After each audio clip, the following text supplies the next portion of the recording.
안녕하십니까? 김한입니다. 이번 시간에는 2019학년도 수시 전형 중에서 전주교육대학교에 대해서 말씀드리겠습니다.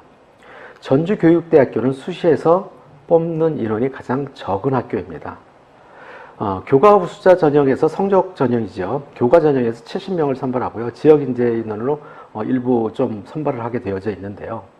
여러분들이 생각할 때 전주교육대학교는 정시에 많이 뽑는 학교다라고 생각을 하셔도 무방할 것입니다.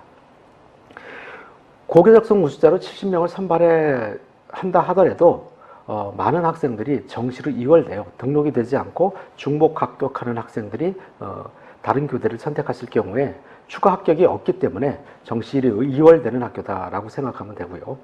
그럼에도 불구하고 전주교육대학교를 선호하는 학생들이 분명히 있을 것입니다. 자, 이런 학생들 같은 경우에는 전주교육대학교가 다른 교육대학교와 어떻게 차이가 있는지에 대한 것을 한번 말씀드려 보겠습니다. 실질적으로 공주교육대학교 교과전형과 전주교육대학교 교과전형이 크게 다르지 않습니다. 자, 비슷하다라고 생각하시면 되고요. 작년도 같은 경우에 평균 점수는 전주교육대학교가 조금 더 높았다라고 볼 수도 있을 거고요. 자, 그런데 면접을 보는 과정 속에서 공주교육대학교 같은 경우에는 교양 문제를 답변하고 난 다음에 교직 문제를 질문해서 답변하는 형식인데요. 전주교육대학교 같은 경우에는 교양 문제 한 문제, 교직 문제 한 문제, 두 문제를 출제하는 것은 같지만 한꺼번에 두 문제를 보고 숙지할 수 있는 시간을 준다는 것입니다. 그 다음에 내가 뽑은 문제가 잘 이야기하지 못할 성질의 문제라고 한다면 한번 교체해 주는 기회도 제공해준다는 것이 전주교육대학교의 특징입니다. 자, 물론 공주교육대학교에서 출제되는 시사성 문제와 전주교육대학교에서 출제되는 시사성 문제도 비슷하냐라는 부분에 있어서는 명확하게 말씀드릴 수는 없지만 한 가지 차이점은 있습니다.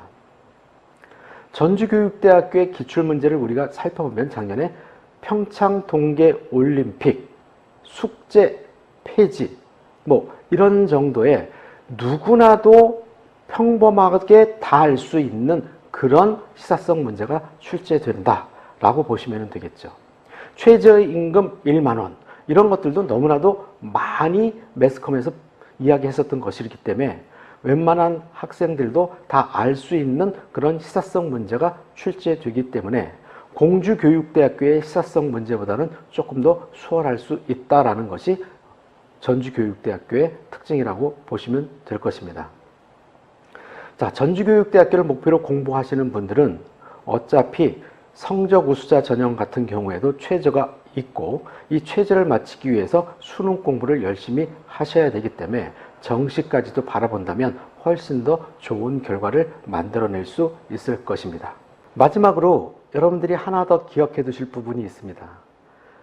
대부분의 교육대학교가 올해 면접 보는 일자가 11월 24일과 12월 2일로 나누어져 있는데요.